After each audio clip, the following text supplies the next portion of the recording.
Punjab text book 2013 का ये question है जी। और इस तरह से है कि हमारे पास जो डाटा अवेलेबल, अगर हम इसको समझें तो ये एक हमारे पास ग्रुप डाटा है। यानी ग्रुप डाटा कैसे है कि हम देख रहे हैं कि हर क्लास के सामने उसकी तादाद जो है, फ्रीक्वेंसी जिसको हम स्मॉल एफ से रिप्रेजेंट करते हैं, वो लिखी हुई है। ठीक है, तो ये हमारे पास क्या जी, एक ग्रुप डाटा है, इसे हम यहाँ पर नोट कर लेते हैं। अब इसके बाद जब हम ये बात समझ जाते हैं कि ग्रुप डाटा, और फिर इसमें क्वेश्चन को रीड किया जाए, तो इस तरह से पता चलता है कि इसमें जो हमारे पास वेरिएबल शामिल है वो वेट्स ऑफ टॉफी बॉक्सेस हैं, जबकि इनका यूनिट जो है ग्राम्स में है। ठीक है, यानी यहाँ पर अब हम ये जो हमने क्लासेस बनाई हुई हैं ये ग्राम्स के हवाले से बनाई हुई हैं। अब जारी बात है कि हर टॉफी बॉक्स का जो वेट है वो एक जैसा नहीं होता। ठीक है, तो हमने फिर इनको कैटेगराइज किया और ये कहा कि 0 से 9 ग्राम्स तक के वेट वाले जो बॉक्सेस हैं उनकी तादाद 2 है, ऐसा इनके ग्रुप्स बना दिए। और फिर साथ साथ ये उनकी तादाद लिखते गए। लेकिन अब मसला ये होता है कि जब हम कोई भी, हमने जब फर्ज करें अगर मैं इसकी एवरेज भी फाइंड करने जाता हूं, तो मैं कोई एक रिप्रेजेंटेटिव वैल्यू मुझे इसकी जरूरत पड़ती है, तो मैं साथ ही क्लास मार्क, यानी जिसको मैं मिड वैल्यू भी कहता हूं, या जिसे मैं ये कह सकता हूं कि ये मेरे पास जो है वो एवरेज है हर ग्रुप की। ठीक है, अपने अपने ग्रुप को ये रिप्रेजेंट कर रही हैं, तो मैं हर ग्रुप की रिप्रेजेंटेटिव वैल्यू ले लूंगा यहाँ पर इस तरह से कि 0 और 9 को ऐड करके इनको 2 पे डिवाइड करके 4.5। ठीक है, तो हर हर दो जो हमारे पास हर क्लास इंटरवल की, या हर क्लास की जो कम से कम वैल्यू यानी 10 और 19, इनको ऐड किया जाएगा और 2 पे डिवाइड किया जाएगा, तो ये वैल्यूज आती जाएंगी। तो इस तरह से हमने सारी ये वैल्यूज कैलकुलेट कर ली। अब अब हम क्वेश्चन को जब रीड करते हैं तो हमारे पास ये पता चलता है कि हमने वेरिएंस फाइंड करना और स्टैंडर्ड डेविएशन फाइंड करना है, जबकि मेथड जो हमारा होगा वो बाय प्रॉपर मीन फार्मूला होगा। अब देखिए कि स्टैंडर्ड डेविएशन क्या है। पहला तो ये क्वेश्चन अराइज होता है, डेविएशन जो है बेसिकली ये हमारे पास डिस्पर्शन से आया, यानी फैलाव से आया है।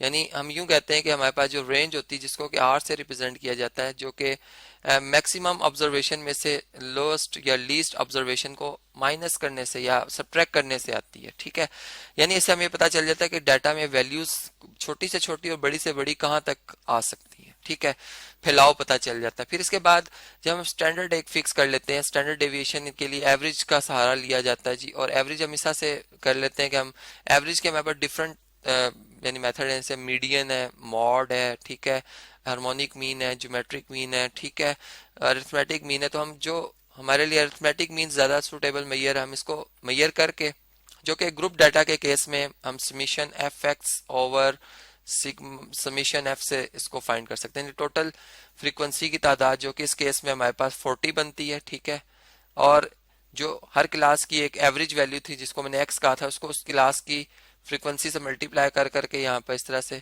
मल्टीप्लाई करके यहाँ पे कॉलम बने और उसमें इनकी वैल्यूज को लिख कर फिर इनका सम किया जाए, तो फिर वो हमारे पास सिग्मा एफ एक्स आएगा। और फिर उसको अगर समीशन एफ से डिवाइड कर दिया जाए, तो इस तरह से हम अरिथमेटिक मीन फाइंड करते हैं।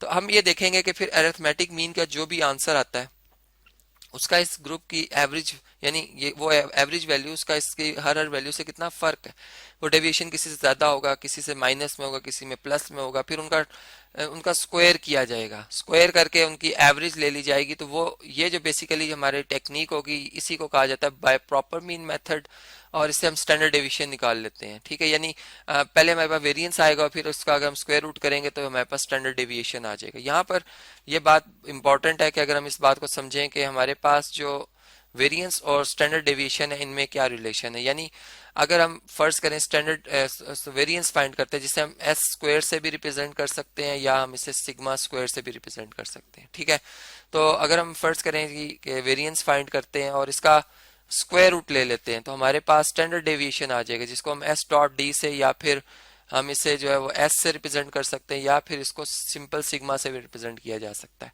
ठीक है, और फिर अगर, चूंकि आप जानते हो कि स्क्वायर हमेशा एक पॉजिटिव नंबर को रिप्रेजेंट करता है, फिर अगर हम पॉजिटिव नंबर का वापस अगर स्क्वायर रूट ले लें, तो यानी यहाँ पर, यानी ये पॉजिटिव था, इसका स्क्वायर रूट लिया था, स्टैंडर्ड डेविएशन आया, और स्टैंडर्ड डेविएशन का दोबारा अगर स्क्वायर कर लिया जाए तो हमारे पास वापस जो है वो एस स्क्वायर, यानी हमारे पास एस स्क्वायर वेरिएंस आ जाएगा। ठीक है, तो ये इस तरह से हम इनको एक दूसरे की मदद से फाइंड कर सकते हैं। अब यहाँ पर प्रॉपर मीन फार्मूला के लिए सबसे पहले तो हमें अरिथमेटिक मीन फाइंड करना है इस ग्रुप डाटा का। तो इसमें फार्मूला लिखते हैं, जिसमें summation F x over sigma F. अब ये वैल्यूज मैंने, चूंकि ये हम एज एन होमवर्क जो है इसको कैलकुलेट कर लेंगे यहाँ पर। ठीक है, यानी अगर हम इसको कैलकुलेट करना चाहें तो इनका जो सम बनता है ये आपके लिए होमवर्क है। अरिथमेटिक मीन आपको मैंने फाइंड करके बताया हुआ ग्रुप डाटा का, ठीक है, डायरेक्ट मेथड से। बेसिकली ये डायरेक्ट मेथड से हम इसको जो वो फाइंड कर रहे हैं। तो ये हमारे पास जो इसका आंसर आता है समीशन एफ एक्स जो आता है ये 1300 आ जाएगा, जबकि हमारे पास सिग्मा एफ जो आता है वो टोटल तादाद है 40। तो ये अगर हम इसे कैलकुलेट करें तो एक्स बार हमारे पास आता है 32.5। अब मैं जैसे मैंने आपको बताया कि हर वैल्यू से इसका फर्क लेना है, तो हम यहाँ पर एक्स का एक्स बार से फर्क ले रहे हैं, ठीक है। तो अब आप देखें कि 4.5 में से अगर हम 32.5 माइनस करते हैं तो ये हमारा जवाब माइनस में आएगा, बड़ी वैल्यू के साथ माइनस का साइन है। तो यहाँ पर हम लिखेंगे माइनस बड़ी वैल्यू का साइन और फिर हमारे पास 28 आ जाएगा, ठीक है। इसी तरह तमाम वैल्यूज के जो आंसर आते हैं अब मैं वो जल्दी जल्दी लिख रहा हूँ जी, ताकि हम मेन जो हमारी कैलकुलेशन है इसे हम कैलकुलेट कर सके। और फिर हम ये भी समझें कि स्टैंडर्ड डेविएशन जो है ये तो हमने समझ लिया कि हम फाइंड क्यों करते हैं, यानी ये हमने समझ फाइंड कैसे करते हैं, लेकिन क्यों किया जाता है, क्या मकसद है इसका, अब उसको भी हमने समझना जी साथ साथ, ठीक है। जैसे मैंने आपको बताया कि ये हमें ये बताता है कि डेविएशन हर वैल्यू से एवरेज का कितना, ये हमें हमारे पास आ गया। फिर हम इसका स्क्वायर करते हैं, फिर इसका इसके यानी स्क्वायर की फिर एवरेज ले ली जाती है। तो बेसिकली स्टैंडर्ड डेविएशन जो है हमें ये बताता है कि अगर इसकी वैल्यू जितनी बड़ी आएगी इसका मतलब है कि वेरिएबल जो हमारे पास जो वेरिएबल मौजूद है उसमें उनमें आपस में जो गैप है वो ज्यादा, यानी वो एक दूसरे से मुख्तलिफ है, दूर दूर है, ठीक है, नंबर के हिसाब से दूर दूर है। और जितनी स्टैंडर्ड डेविएशन की वैल्यू कम आती है इसका मतलब वो उनमें जो कंसिस्टेंसी है यानी वो एक दूसरे के करीब करीब है। जैसे एक परफॉर्मेंस के हवाले से अगर मैं बात करूं तो एक बैट्समैन की परफॉर्मेंस एक जैसी है तो उसकी कंसिस्टेंसी हम कहते हैं एक जैसी है, ठीक है। तो वहां पे फिर स्टैंडर्ड डेविएशन जो होगा वो बहुत कम आएगा, ठीक है। तो ये बात हमें समझ में आई। अब इन्हीं वैल्यूज का हम स्क्वायर करते हैं ताकि अब हम वो वैल्यूज जो है यहाँ पर फाइंड भी कर सकें, ठीक है। तो इनका स्क्वायर -28 का स्क्वायर करें तो माइनस का स्क्वायर पॉजिटिव में आ जाता है 784 आएगा इसका जवाब। ऐसे ही फिर इसका अगर हम देखें तो ये 324 आ जाता है। अभी हम एक एक वैल्यू के लिए बात कर रहे हैं, ठीक है। याद रहे कि अभी ग्रुप में हमारे पास ये एक वैल्यू की एवरेज है और इस जैसी 5 मौजूद है। इसका 14.5 ये एक इस ग्रुप की एक रिप्रेजेंटेटिव वैल्यू जैसी 10 है। इसका मतलब कि जो वैल्यू आएगी इसका हम इनकी क्लास फ्रीक्वेंसी से तादाद से मल्टीप्लाई भी करेंगे, ठीक है। तो अभी तो हम सिंगल सिंगल वैल्यूज के लिए कैलकुलेशन कर रहे हैं जो कि 144 है ये हमारे पास, इसका इसके बाद ये हमारे पास 484 आ रही है और ये हमारे पास जो है ये 1024 आ रही है। और इनका अगर सम कर लिया जाए तमाम वैल्यूज का तो 2600 आता है इसका जवाब, ठीक है। अब आप देखें कि हमारे पास f into x minus x bar का होल स्क्वायर क्या बनेगा। अब हम इसे भी कैलकुलेट करते हैं। देखें मैंने जैसे कहा कि फ्रीक्वेंसी से इनकी तादाद से मल्टीप्लाई किया जाएगा, तो 2 को अगर 784 से मल्टीप्लाई करें तो इसका जवाब मैं यहाँ पे लिखूंगा जो कि 1568 बनता है। ऐसे ही 324 को 10 से मल्टीप्लाई करें तो 3240 बन जाता है, ठीक है।